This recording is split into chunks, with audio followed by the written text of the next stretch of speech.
pronouns, and on behalf of the Huntington Woods Anti-Racism Advisory Committee, it is my honor to welcome everyone to our 5th annual Huntington Woods Juneteenth Celebration. Whether you live here in our community or visiting, this is a special day for us to come together, learn together, and celebrate together. I'm honored to serve as the chair of our Anti-Racism Advisory Committee. To share a little bit about us, we're a committee of residents working with Huntington Woods City Administration to build anti-racist programming throughout the city and have its effect felt beyond city limits. We're so proud of our city working intentionally to be inclusive and create a welcoming place for all. I would like to start this evening with a land acknowledgement. For those unfamiliar and in the spirit of learning together, a land acknowledgement is a formal statement that recognizes and respects Indigenous peoples as traditional stewards of this land and the enduring relationship that exists between Indigenous peoples and their traditional territories. We acknowledge that our city rests on the ancestral and contemporary homeland of the Three Fires Confederacy. These sovereign lands were once granted by the Ojibwe, Ottawa, Potawatomi, and Wyandot nations in 1807 through the Treaty of Detroit. We honor the heritage of Indigenous communities and their significant role in shaping the course of this region. I'd now like to invite up to the podium one of our committee members, Jeff, who will be continuing with our program.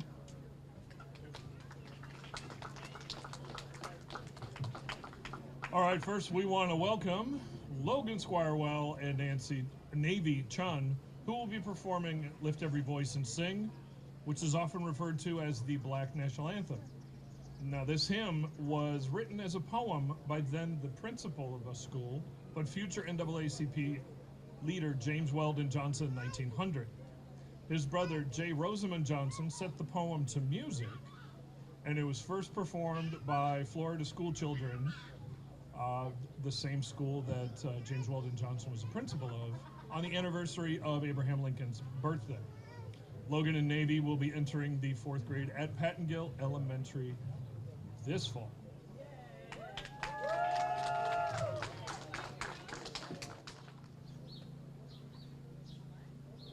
Lift every voice and sing till earth and heaven ring, ring with the harmonies of liberty. Let our rejoicing rise high as the listening skies. Let it resound loud as the rolling sea. Sing a song full of the faith that the dark past has taught us. Sing a song full of the hope that the present has brought us. Facing the rising sun of our new day begun. Let us march on till victory is won. Sing with us.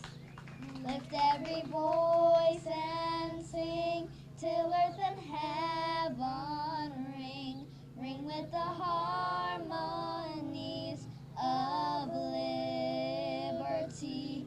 Let our rejoicing rise high as the listening skies. Let it resound loud as the rolling sea. Sing a song full of the faith that the dark past has taught us. Sing a song full of the hope that the present has brought us. Facing the rising sun of our new day begun. Let us march on till victory is won.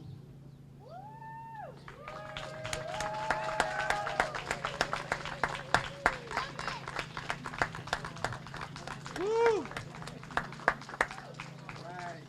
Thank you.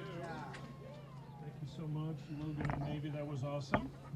So now I'm going to welcome Mayor Pro Tem Jessica Jacobs Steinhardt for a brief remark.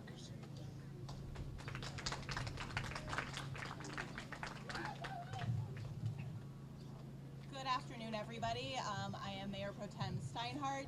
Just just wanted to welcome everyone to our annual Juneteenth event.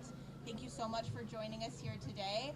I wanted to take a moment to thank the city's staff who put together this wonderful event, and also the members of the Anti-Racism Advisory Committee who partnered on this, and hope that you all enjoy this event, enjoy the wonderful music we've had, the food, and thank you again so much for coming.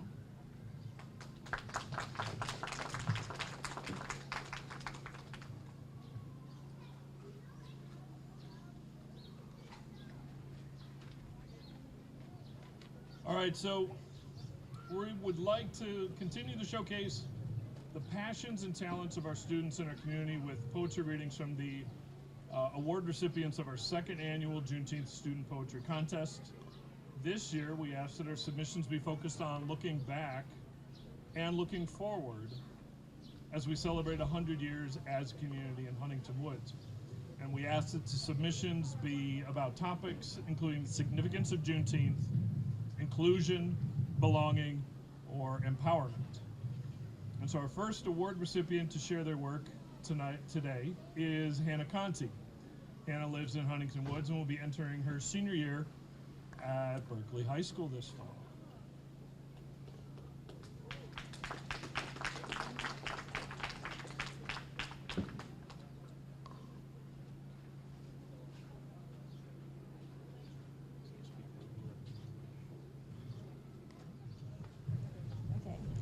Battle on broken ground. To battle is to strain the trust between one another. Humans turn away from those whose appearance triggers fear.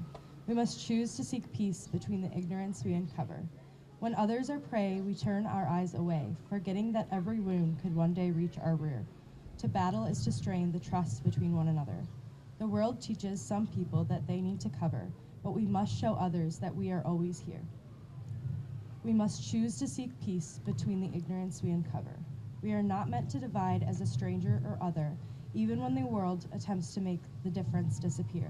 To battle is to strain the trust between one another. We can sort through the chaos and the clutter. Each person must let go of their bias and their fear. We must choose to seek peace between the ignorance we uncover. Although we are all made from different mothers, it's important for one thing to always remain clear. To battle is to strain the trust between one another. We must choose to seek peace between the ignorance we uncover. Thank you.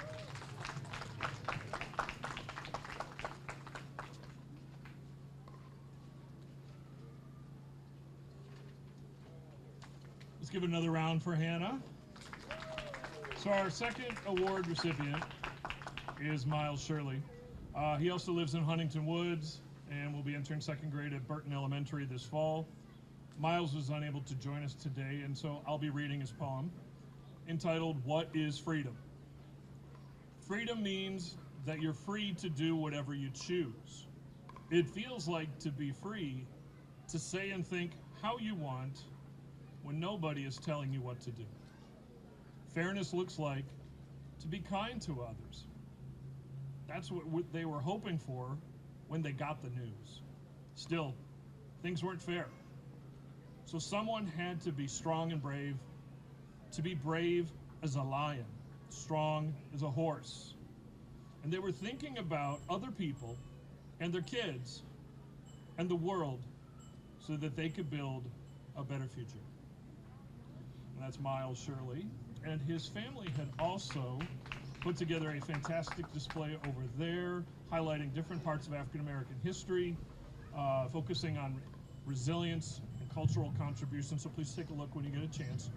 All of the entries are posted at a table over there.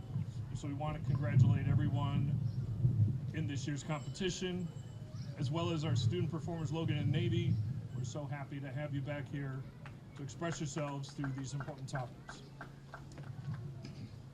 All right, so now it's time for our keynote speaker. This year, the Huntington Woods Men's Club sponsored our keynote, and we would like to thank them for their generous contributions, not just for the program, but across our community. And so the men's group over there has a table. And so, I'll move this over here.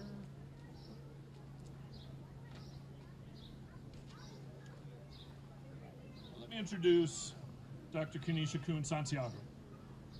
Dr. Kenesha Kuhn Santiago is a nationally recognized speaker, systems change strategist, and equity-centered leadership consultant known for creating transformative conversations about race, resilience, identity, healing, and liberation. With more than 15 years of experience across leadership development, child welfare systems, organizational transformation, accessibility advocacy, and evidence-based coaching, she brings a powerful combo of lived experience, research, and truth-telling to every stage she enters. As a biracial, Black, queer, and disabled leader, Dr. Kuhn Santiago's work explores how family systems, racial conditioning, ableism, and societal expectations shape the ways people learn to survive, adapt, and disconnect from themselves in order to belong. Her message challenges audiences to rethink what society celebrates as resilience, and instead examine the systems and environments that require suffering in the first place. Dr. Kuhn Santiago recently earned her PhD in leadership and evidence-based coaching, where her research focused on equitable decision-making, cultural responsiveness, and systems change. She is the creator of the Persist framework, a model centered on healing and awareness, truth-telling, and transformational leadership. She is also the founder of Kenesha Kuhn Consulting, where she partners with organizations, leadership teams, and communities to advance equity-centered leadership, belonging, accessibility, and sustainable systems change. So please give Dr. Kuhn, not me, a big round of applause and welcome her to our celebration. So today we commemorate a moment that happened 161 years ago. 161 years ago today, on June 19th, 1865, enslaved African Americans in Galveston, Texas learned they were free. And that was more than 2 years after the Emancipation Proclamation had been signed, more than 2 years after freedom had been declared, and more than 2 years after a promise had been made. Freedom had existed on paper, but it had not yet reached the peoples whose lives it was meant to change. So that's the history that we honor today. But Juneteenth is more than just a date. It's more than a history lesson. It's more than a celebration. It's a reminder of resilience, a reminder of hope, and a reminder that people can endure extraordinary hardship and still find ways to build community and preserve culture and imagine a better future. So tonight I want to talk about three things. I want to talk about freedom and family and belonging, because I believe that those three things really are deeply connected. And before we go any further into talking about that, I want you all to think about something. I want you to think about something that has been passed down to you. Maybe it's a recipe or a family tradition, a lesson from your grandparents, or a story that you tell every holiday, or something like a value that has shaped who you truly are. And take a moment to think about that. Because our lives are not built on inheritance, not built on just money or possessions, but our lives are built on stories and values and lessons and strength and hope and resilience. One of the things that slavery really attempted to take away was a person's identity. And we saw that families were separated and histories were interrupted and names were changed and connections were broken. And yet, somehow, the stories that were told still survived.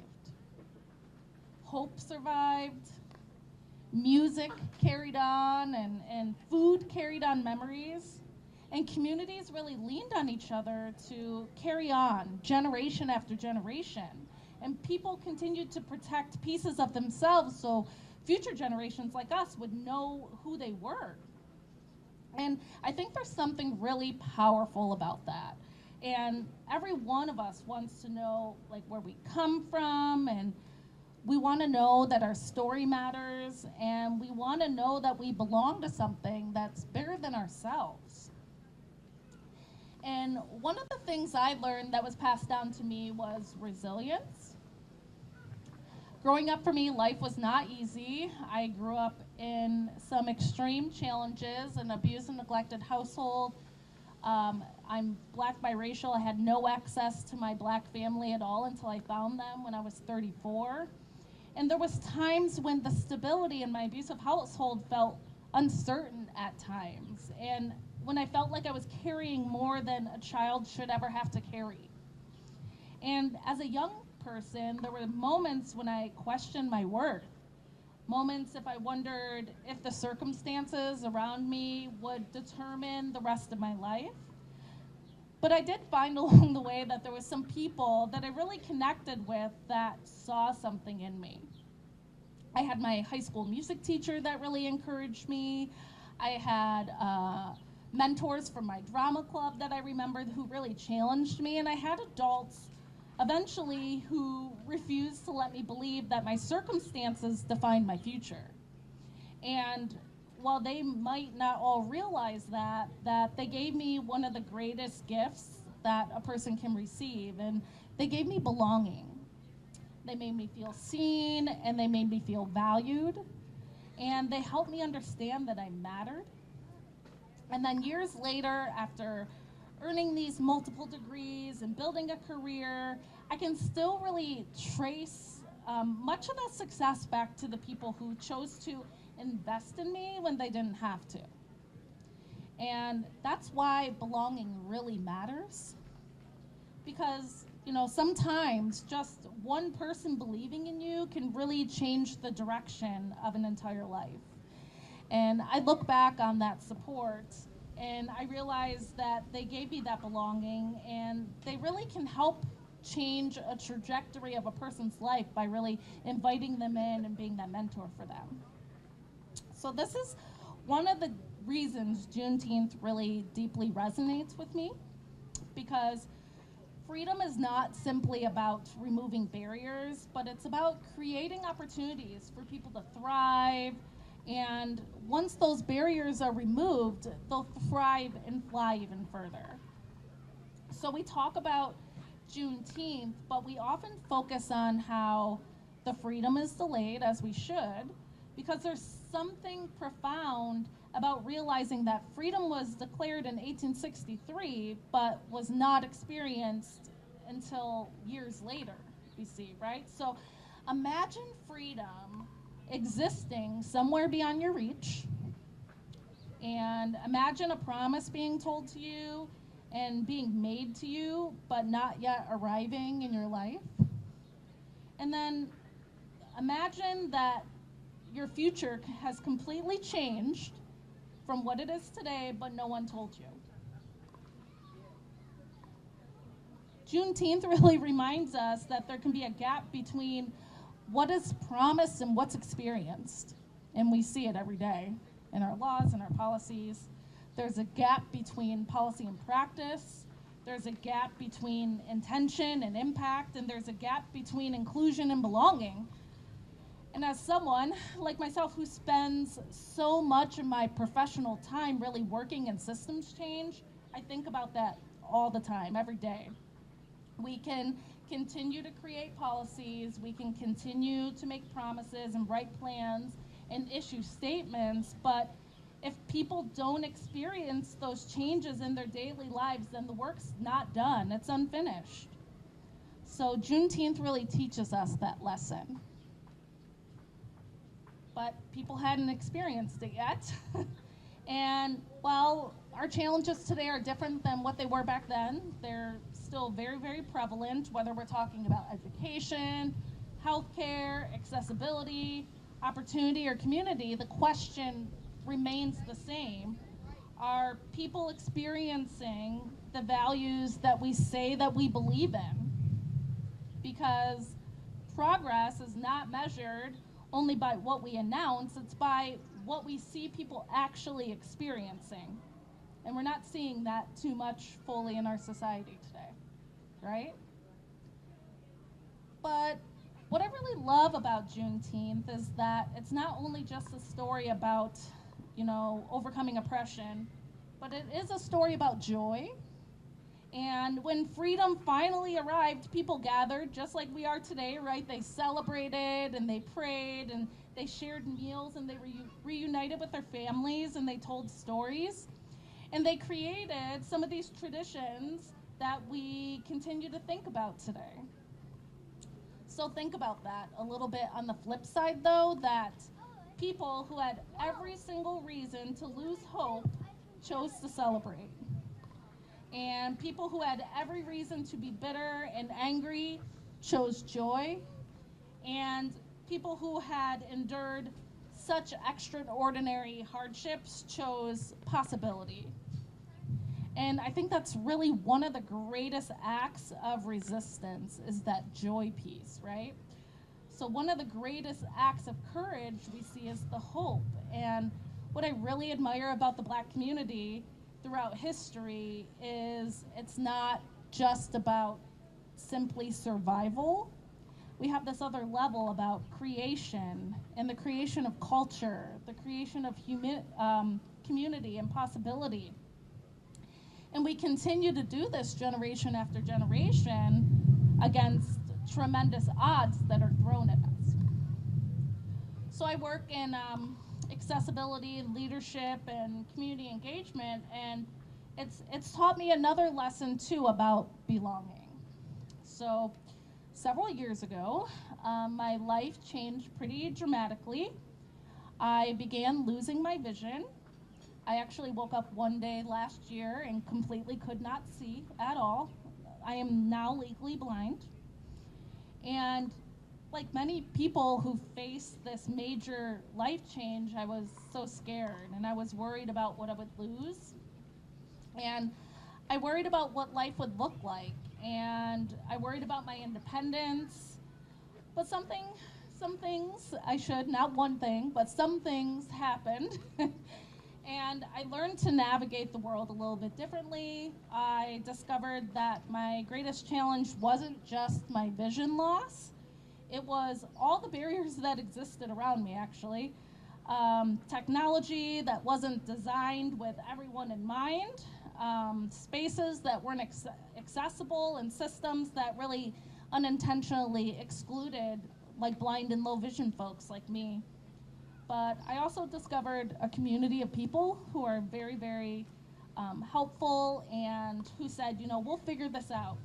And I discovered people who helped me navigate new challenges with like training and getting help with new prescriptions and doctors and stuff. And I discovered people who saw my abilities instead of focusing on my limitations. And I really learned something important from that accessibility helps people enter the room, but it's that belonging part that gets them to stay, right? So belonging tells someone that they matter and that we see them, and it really shaped the work that I continue to do every day. And losing my vision and that whole experience really taught me something important, that accessibility really creates opportunity, but belonging is the one that creates that transformation. I didn't really just want to enter the room. I want people to know that when they enter the room, that they matter and that their voice is heard and that they can be seen and that your story matters and your presence matters and that you matter. I believe really that one of the reasons Juneteenth continues to resonate across generations is because at its core, it's really that story about dignity, right? And a story about humanity and a story about the universal desire to be seen and valued and to be free. And I mean, I'm here today and I'm looking around And I see all types of different people out there with different experiences and different generations and different stories, and yet we're all here together celebrating this one thing. And that really matters, because community is not built through being the same and being cookie cutter and doing all the same things all day, every day. It's built when we take a risk to become curious about one another's stories, and it's built when we listen, and it's built when we choose understanding over assumptions. And the wind.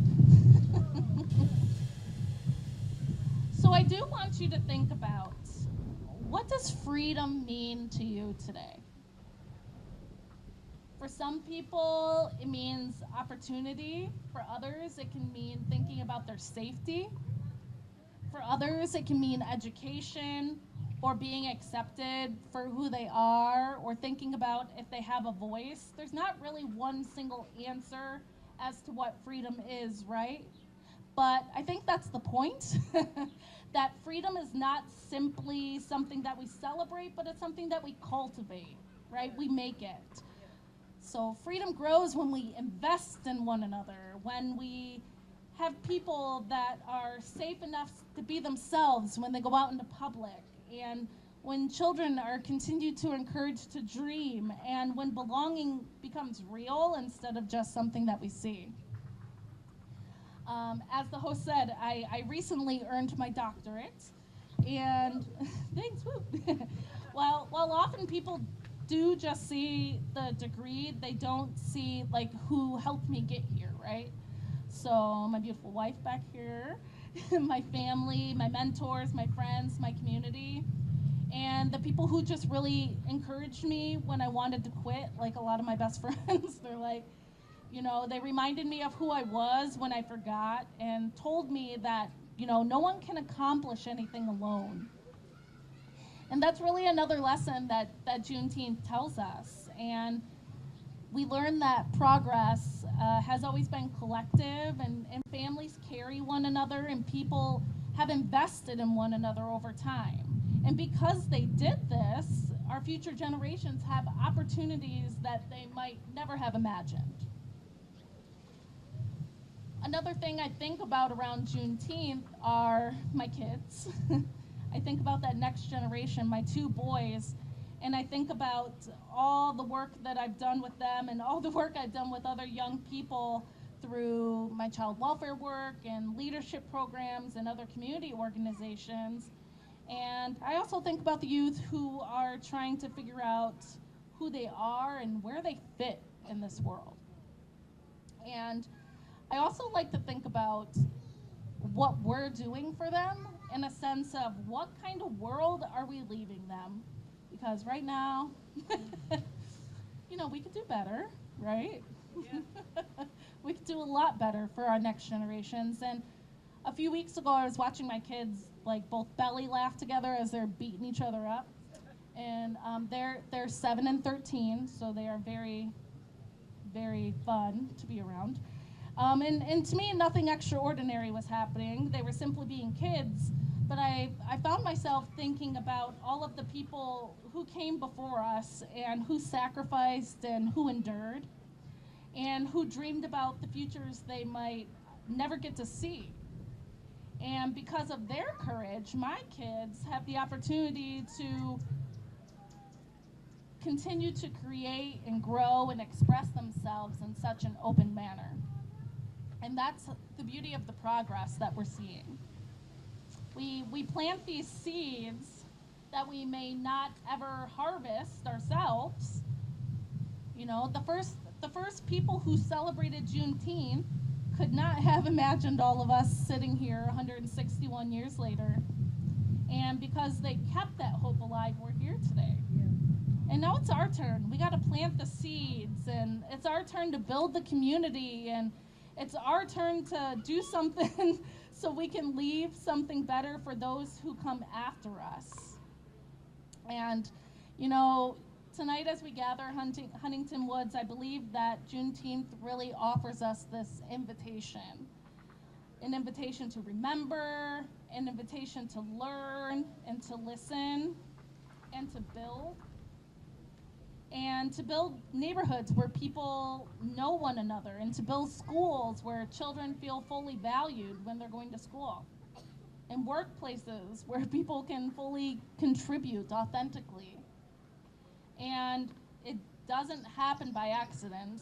Creating a space of belonging doesn't happen by accident, and happens when ordinary people, just like us, start to make intentional choices every single day. And we really do have to remember that we have the power to make those choices. I mean, 161 years ago, freedom finally reached Galveston, Texas, and we're honoring that moment today. We honor those who endured, we honor those who hoped, and we honor those who dreamed of a future they might never see. And we honor them by continuing to do the work and not backing down, by building communities where every person is treated with dignity and feels like they belong, and where every family feels valued, every child knows they matter, because freedom is not simply a moment that the door is opened, right? It's what we choose to do once we walk through that door. It's not simply a moment in history. Freedom is a responsibility. Freedom is a practice. And freedom is something that we have to build together. So thanks for letting me spend some time with you today, Huntington Woods, and happy Juneteenth. That's all.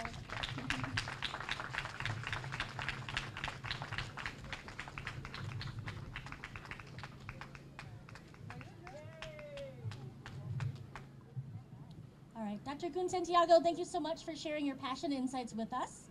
In the spirit of anti-racism, and before we wrap up this evening, again, back to your point about continuing the work and doing the work, we want to talk a little bit more about a project that our committee is taking on, and that we're taking on as a community, to discharge restrictive covenants from property deeds in our city. If you're not familiar, a restrictive covenant is a provision on a deed, mortgage, or other recorded instrument that regulates the ownership or use of a parcel of real estate. While they were ruled unenforceable by the U.S. Supreme Court in 1948 and made illegal by the 1968 Fair Housing Act, restrictive covenants still exist in property deeds. For example, I learned that my property on Concord includes the following restriction. I have it here today. No lots in said subdivision shall be sold or leased to or occupied by any other person than of the Caucasian race. So for me, to see that, it is unsettling and disheartening. Talk about belonging. To know that at one point, not so long ago, someone who looked like me was not allowed to own the land on which I raised my family, to go for a swim at the pool on a day like today, or to gather here with you today. So in 2022, the state of Michigan passed into law the Discharge of Prohibited Restrictive Covenants Act. This allowed for restrictive covenants to be removed from the property deeds by gathering some documentation along with a notarized form. So after learning about this legislation, our committee got to work and decided to undertake a project in partnership with the Oakland County Register of Deeds to help make that happen, to help residents in Huntington Woods complete that discharge process from their property deeds. So completing this is relatively simple, and these simple steps will impact our community for generations to come. You can find out more about this at our table right over there. We've got a map, because we've already done some research and looking at some restrictive covenants that already exist in certain areas. We actually have notaries on staff and ready to go here that you can fill out the form now if you'd like to do that process and if you're able to do so. And we also have a form that you can fill out if you want more information or if you want to share this with other neighbors. You do have to do it by the property, so it's not, even though a whole subdivision might have one restrictive covenant like what I just read for ours, every house, every property needs to do that. So we are here to help you process that and to work through that, and we want to provide the resources that we can for you. Again, the Oakland County Register of Deeds have been a huge help for us and super supportive of this process. And this is something really important. One piece I want to note that I'm really excited about is by doing this process, it doesn't completely remove that restriction from restrictions that are pulled. So when someone pulls restrictions, whether they're requesting to buy land or do work on their property, that restriction is still there, but the story is told then of that restriction being removed. And so I think that's really important that those two things are still there and that that history is shown, but that residents like you all and like our community are doing something about that and have made that and have taken that step. All right, so as the chair of the committee, again, wrapping up here, I'm honored to volunteer alongside our fellow committee members, many of whom are here today. So Jeff had to head out a little bit earlier. Sid Cardone, Joyce Crom, Jason Zobel-Tar, and Tandy Jurgensen. Thank you again to the committee for all your work. And also, again, want to do a special thanks to the city staff, the Huntington Woods city staff that have made today possible. So the director of the library, Deb Hemme, is here. This might be your final Juneteenth with us, correct? And then as well as Bridget Levine, huge help from the Parks and Rec team. Melissa Prowse not here today. Allie Sutton, who's been a huge help with all of our communications and our planning. Amy's also here as well. And then again to the wonderful community members and friends that have supported our effort in making today's happen as well. So thank you again.